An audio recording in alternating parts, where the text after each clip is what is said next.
அப்படிலாம் கேட்டால் அப்படிலாம் நான் சொல்ல மாட்டேன், அப்படிலாம் நான் நினைக்கவும் மாட்டேன், அப்படி நினைக்கவும் கூடாது. இப்பவும் சொல்றேன், அரசியல் ரீதியா சொல்றேன், ரெண்டு பேருக்கு நடுவில் தான் போட்டியே. ஒன்னு இன்னொன்னு எஸ், ஒன்னு டிவிக்கு, இன்னொன்னு டிஎம்கே. இதுக்கு நடுவில் வேற யாருக்கும் எந்த வேலையும் கிடையாது. ஏதாவது இருக்குன்னு சொல்றீங்க?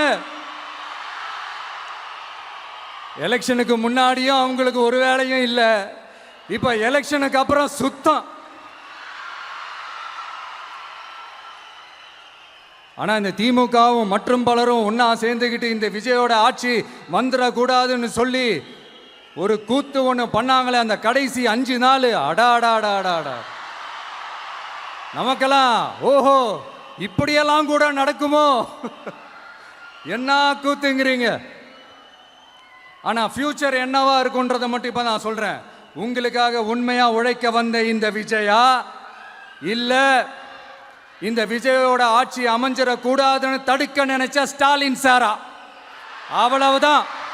இதுக்கு நடுவில் வேற யாரும் எந்த அல்லு சில்லும் உள்ள வந்து நம்மளை தடுக்கிறதோ எதிர்க்கிறதோ ஏதாவது பண்ணாங்கன்னா நிர்வாகம் அதுக்கு பொறுப்பில்லை ராஜா, நிர்வாகம் அதுக்கு பொறுப்பில்லை.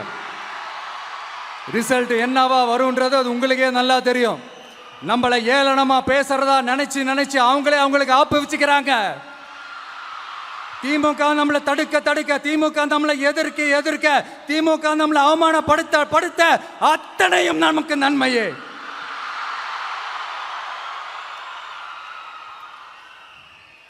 ஒன்று கவனிச்சிங்களா மக்களே, நம்ம ஆட்சிக்கு வந்ததுக்கு அப்புறம் ஒரு விஷயம் ஒன்று நடந்துகிட்டு இருக்கு.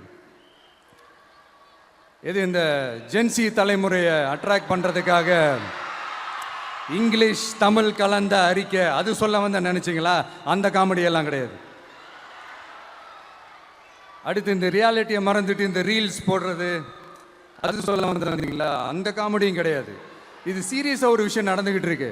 முன்னெல்லாம் சட்டசபையில் யார் பேசுனா நமக்கு என்ன, யார் அடிச்சுக்கிட்டா நமக்கு என்னன்னு இருந்த கூட்டம்லாம் இப்போ சட்டசபையில் என்ன நடக்குது, என்ன பேசிக்கிறாங்கன்றது ரொம்ப உன்னிப்பாக கவனிக்கிறாங்க. கவனிச்சிங்களா? திமுக ஸ்டைல்லே சொல்லணும்னா ரீல்ஸ் போட்ட கூட்டம்லாம் இப்போ நியூஸ் பார்த்துக்கிட்டு இருக்கிறாங்க. அதில் நமக்கு சந்தோஷம் தான், பெருமை தான். நம்மளுடைய யங்ஸ்டர்ஸ், நம்ம பெண்கள் எல்லாம் அந்த அரசியல் என்னன்னு தெரிஞ்சுக்கணும், அந்த அரசியல் என்னன்னு புரிஞ்சுக்கணும்னு அப்படி ஒரு விழிப்புணர்வு ஏற்பட்டிருக்கு. அதில் எங்களுக்கு சந்தோஷம்தான். இதெல்லாம் யாரால நடந்திருக்கின்றது நான் சொல்லி தான் உங்களுக்கு தெரியணும்னு அவசியம் இல்லை, அது உங்களுக்கே நல்லா தெரியும். இப்படிப்பட்ட நம்ம தெய்வங்களை, இப்படிப்பட்ட நம்ம மக்களை தற்குறின்றது இன்னமும் சொல்லிக்கிட்டு இருக்கிறாங்க. நான் காஞ்சிபுரத்தில் சொன்னதை தான் இங்கே நான் திரும்பவும் ரிப்பீட் பண்ணுறேன். நீங்கள் தற்குறின்னு சொன்னீங்களே, அவங்க தான் உங்களோட அரசியல் வாழ்க்கையே ஒரு கேள்விக்குறி ஆக்கியிருக்கிறாங்க. கேள்விக்குறி ஆக்கிட்டாங்க, இன்னமும் ஆக்க போறாங்க. அன்னைக்கு நான் சொன்னப்போ சிரிச்சவங்களாம் இன்னைக்கு என்ன பண்ண போறாங்களோ. உண்மையை சொன்னாதான் அந்த கூட்டத்துக்கு கசக்குமே. உண்மையிலே நீங்க மக்கள் மனசை புரிஞ்சு வச்சிருந்தீங்கன்னா நீங்க இப்படி மக்களை தப்பாவே பேசியிருக்க மாட்டீங்க. அது என்ன, அப்புறம் அரசியல் புரிதல் இல்லாம மக்கள் நமக்கு ஓட்டு போட்டுட்டாங்களாம். இந்த கவர்ச்சியில மயங்கி மக்கள் நமக்கு ஓட்டு போட்டுட்டாங்களா? நான் என்ன, சரி விடுங்க.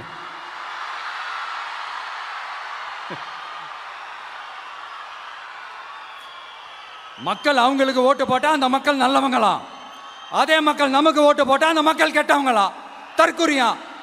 இதே மக்கள் தான் இத்தனை வருஷமா உங்களுக்கு ஓட்டு போட்டுட்டு இருந்தாங்க. உங்களுக்கு மட்டும் என்ன, வேற ஏதாவது பிளானட்ல இருந்து குதிச்சு ஓட்டு போட்டு போனாங்களா? தற்குறியாமா, தற்குறி நல்லா வருது வேணான்னு பாக்குறேன். எங்க அண்ணன் விஜயகாந்த் அண்ணன் சொல்ற மாதிரி, அண்ணா அவர்கள் ஆரம்பிச்ச கட்சியை ஒரு அடிமை கூடாரமா ஆக்குனது யாருங்க சார்? இப்படியெல்லாம் ஆக்கிட்டு உண்மையை சொல்லு உடன்பிறப்பேவா. உங்களோட அந்த உண்மையான உடன்பிறப்புக்கெல்லாம் என்ன சொல்றாங்க தெரியுமா சார்? திமுக இப்படி ஆனதுக்கு காரணம், அந்த காரணத்தை வெளியிலலாம் போய் தேடாதீங்க, உங்க குடும்பத்துக்குள்ளேயே கேளுங்கிறாங்க. உங்களுக்காக மாடா உழைச்சி தேஞ்சு போய் கிடக்கிறோம். திமுக இப்படி ஆனதுக்கு காரணம் உழைக்காம சொகுசா இருக்கிற உங்க குடும்பத்துக்குள்ளேயே போய் கேளுங்கிறாங்க. ஒவ்வொரு திமுக தொண்டனும் அதை சொல்றாங்க. அதை புரிஞ்சிக்காம நம்மளையும் நம்ம மக்களையும் தப்பா பேசிக்கிட்டு, நீங்க மக்களை தப்பா பேசுனீங்கன்னா இந்த விஜய் வந்து கேள்வி கேட்பான், சும்மா இருக்க மாட்டான். இந்த விஜயும் தமிழ்நாட்டு மக்களும் வேறு வேறு இல்லை. இந்த விஜய் தான் தமிழ்நாட்டு மக்களோட ஒரு உண்மையான ஒரே பிரதிநிதி. இது இன்னைக்கும் சரி, நாளைக்கும் சரி, நாளன்னைக்கும் சரி, இதுதான் நிஜம். மறுபடியும் சொல்றேன், நமக்கும் மக்களுக்கும் இடையே இருக்கிற இந்த பூர்வ ஜென்ம பந்தத்தை, அந்த உறவை ஏதோ இந்த சதிகள் சூழ்ச்சிகள் பண்ணி யாராலையும் எதுவும் கெடுக்கவே முடியாது. கெடுக்க ட்ரை பண்ணீங்க நம்ம ஆட்சிக்கெல்லாம் வரதுக்கு முன்னாடி. என்ன சதிகள், என்ன சூழ்ச்சிகள், என்னென்னலாம் பண்ணி எப்படியெல்லாம் தடுத்துடலான்னு. ஆனால் இப்போ ஆட்சிக்கு வந்த இந்த சாமானிய மக்கள் ஆட்சியை நீங்கள் இந்த எதிர்கட்சியாக இருக்கும் போது ஒன்று யூஸ் பண்ணுவீங்கள, இந்த அறத பழைய டெக்னிக்கு, அதெல்லாம் யூஸ் பண்ணி நம்மளையும் மக்களையும் பிரிச்சலாம்னு நினச்சிங்கன்னா அது ஒரு காலம் நடக்காது. மக்கள்லாம் ரொம்ப தெளிவாயிட்டாங்க சார், ரொம்ப தெளிவாயிட்டாங்க. அதனால ஒரு ஆக்கப்பூர்வமான ஒரு எதிர்கட்சியை செயல்பட்டு மக்கள் மனசை வெல்ல பாருங்க. இந்த கடைசி லாஸ்ட் 1 மந்த்தா நடந்த ஒரு சில விஷயங்கள் உங்ககிட்ட நான் ஷேர் பண்ணணும்னு ஆசைப்படுறேன். இந்த 200 யூனிட் மின்சாரம், கட்டணமில்லா மின்சாரம் அறிவிச்சோம். அதில் ஆல்ரெடி இருந்த 100 யூனிட் திமுக கொடுத்தது கிடையாது. மேடம் ஜெயலலிதா மேடம் இருந்தப்போ செஞ்சுட்டு போனது. ஸ்டாலின் சார் பதவி போன அந்த கடுப்பில் அறிக்கையா விட்டு தள்ளிக்கிட்டு இருக்கிறாரு. என்ன பண்ணீங்க உங்களுடைய ஆட்சியில்? மக்கள் பணத்தை, டாஸ்மாக்லேருந்து அடித்த அந்த பணத்தை, ஊழல் செஞ்ச அந்த ஃபைலை க்ளோஸ் பண்ணுறதுக்கு அலையா அலைஞ்சிங்க. ஆனால் இந்த விஜய் மக்களுக்கு தொந்தரவாக இருக்கிற அதே டாஸ்மாகை க்ளோஸ் பண்ணா. விவசாயிகளோட அந்த கடனை தள்ளுபடி மேக்சிமம் இந்த 1 மந்த்ல என்ன செய்ய முடியுமோ அதை செஞ்சான். நீங்க தான் அந்த நிதி சம்பந்தமா இருக்கிற எல்லா கேட்டையும் லாக் பண்ணி வச்சுட்டு போயிருக்கிறீங்க. அதை சரி செய்ய வேணாமா? அதை ஒழுங்குபடுத்த வேணாமா? அதனால மறுபடியும் சொல்றேன், இந்த விஜய் பொய் சொல்லி ஏமாத்துறதுக்காகலாம் அரசியலுக்கு வரல. உங்க கூடவே நிக்கிறதுக்காக மட்டும்தான் அரசியலுக்கு வந்திருக்கிறேன். அதுல எந்த மாற்று கருத்துமே கிடையாது. கவலையப்படாதீங்க விவசாய பெருமக்களே. அடுத்து இந்த சட்டம் ஒழுங்கு, அது சரியில்லை இது சரியில்லைன்னு சொல்லி திமுகவும் மற்றும் பலரும் மாறி மாறி கூவுறீங்க. நான் ஒன்று கேட்குறேன், இந்த மாடல் அரசுன்னு சொல்கிறீங்களே, அதில் என்ன செஞ்சு வச்சுட்டு போயிருக்கீங்க? ஒரு ஊர் விடாமல், ஒரு தெரு விடாமல் போதைப் பொருள் கலாச்சாரம் அப்படியே ஸ்ப்ரெட் ஆகி கொட்டி கிடக்குது. அது அப்போவே இனிஷியல் ஸ்டேஜ் அதை நீங்கள் கண்ட்ரோல் பண்ணியிருந்தீங்கன்னா இத்தனை பெண்களை இழக்க வேண்டிய ஒரு சூழ்நிலை ஏற்பட்டிருக்குமா? எல்லாத்தையும் பண்ணிட்டு பழிய தூக்கி ஏன் மேலே போடுறாங்க.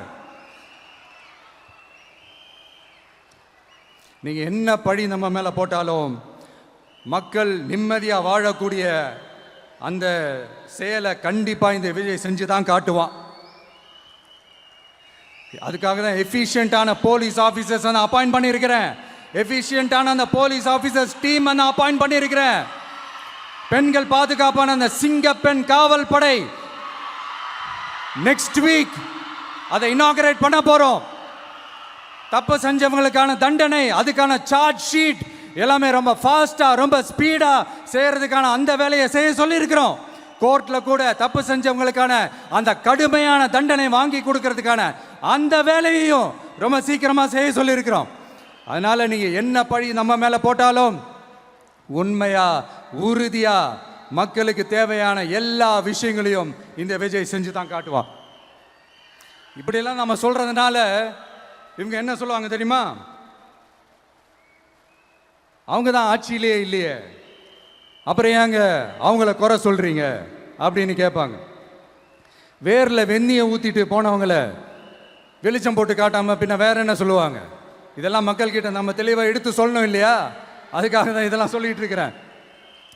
நம்ம மக்களுக்காக இவ்வளோ வேலை பார்க்குறோம், ஆனால் இவங்க அதையெல்லாம் விட்டுட்டு குதிரை பேரம் பண்ணுறாரு, அது பண்ணுறாரு, இது பண்ணுறாருன்னு சொல்லிட்டு தப்பாக கதையெல்லாம் அடித்து விட்டுக்கிட்டு இந்த தீய சக்தியும் தீந்து போன சக்தியும் அதாங்க திமுகவும் மற்றும் பலரும் ஒன்னா சேர்ந்துக்கிட்டு திருட்டுத்தனமா யாருக்கும் தெரியாம ஒரு ஓரமா மூலையில உட்கார்ந்துட்டு பேரம் பேசி கூட்டு சேர்ந்து ஆட்சி அமைச்சு கொள்ளையடிக்க திட்டம் போட்டாங்க.